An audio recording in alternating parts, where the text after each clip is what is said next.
kababayan, kayo po ay inaanyayahan na dumalo sa Concert Crusade na gaganapin mamayang hapon, alauna, dito po sa Barangay Gymnasium ng Dalibubon Jones, Isabela.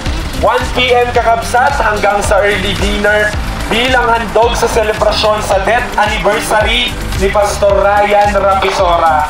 Ano man ang ating mga problema at karamdaman, dumalo po tayo para tayo ay pagagalingin ng Diyos at patuloy na pagpapalain. Inaanyayahan po namin kayo ng buong puso upang maranasan ang kakaibang presensya ng ating Diyos. Welcome po ang lahat. Again, kakabsat, kabaranggayan, alauna, ito'y Barangay Dalibubon Jones, Isabela Community Center. Naimbag na malim yung aming kakabsat.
At mula noon, tinanggap ko si Kristo.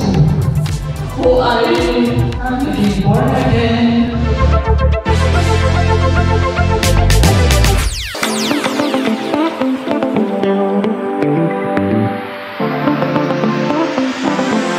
Joel chapter 2 verse 1. Blow the trumpet in Zion, sound the alarm in the holy mountain.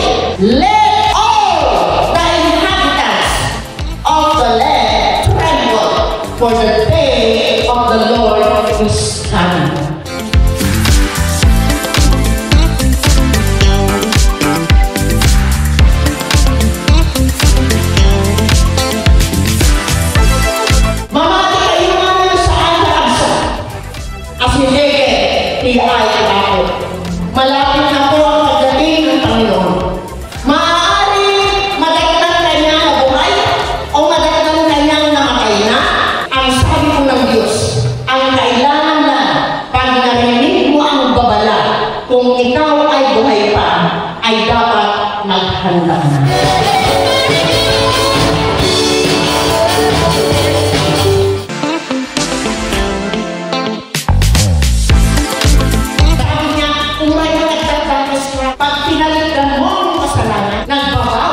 Tuna na, saan ka tuna doon sa akin?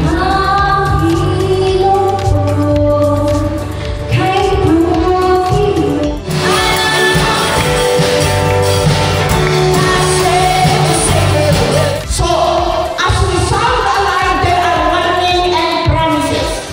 Nasabi niya, kapatid kay Kristo, in Matthew 4 verse 17, repent, for the kingdom of heaven is at hand.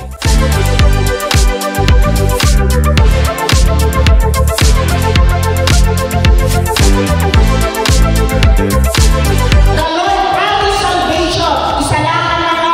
Babae, hindi pa nakailan sa ni Lord Jesus Christ, hindi Rose ng Calvario, mapakawan, maugasan, mawash out, aming nabasol mo.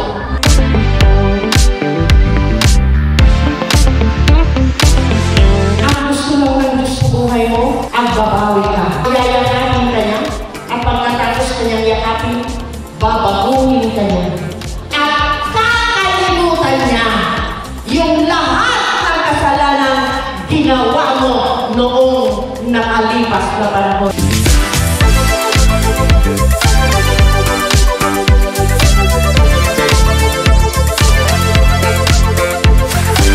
Sabi niya sa John 14 verse 6, mayroong deklarasyon ng Panginoon. Jesus said, I am the way, the truth, and the life.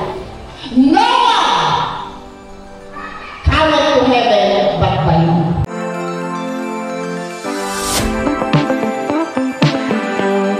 Kaya nga, sa araw na yun mga kapatid, sabi niya sa Marcos 16 verse 16, whoever believes in no man mamati kay mabautisaran will be saved, may salakan. But whoever does not believe will be condemned.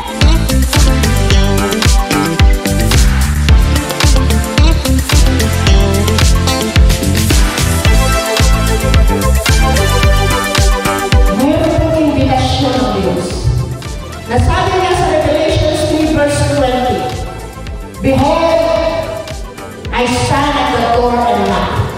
Nakatayo ang Panginoong Jesus sa harapan ng pintuan ng ating mga puso. Kung narinig mo ang pagkatok ng Panginoon, open the door of your heart. At papasok ang Panginoong Jesus, kasama mo siyang kakain, and He will be with you. For today is the day of salvation. If you heard this message, we are sounding the alarm. Na ang mga gustong maligtas, tumayo sa araw na ito. Tumayo na kung gusto mong maligtas. Kung narinig mo ang mensahe nito, hallelujah! Today is your day of salvation.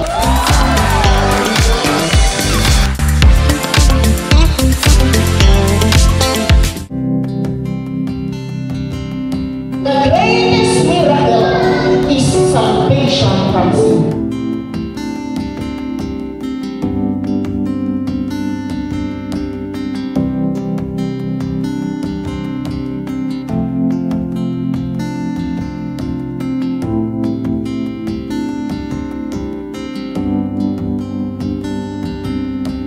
I have searched many years on end. There was none that my soul could depend. My soul cries out for your presence in here. This very hour, for your presence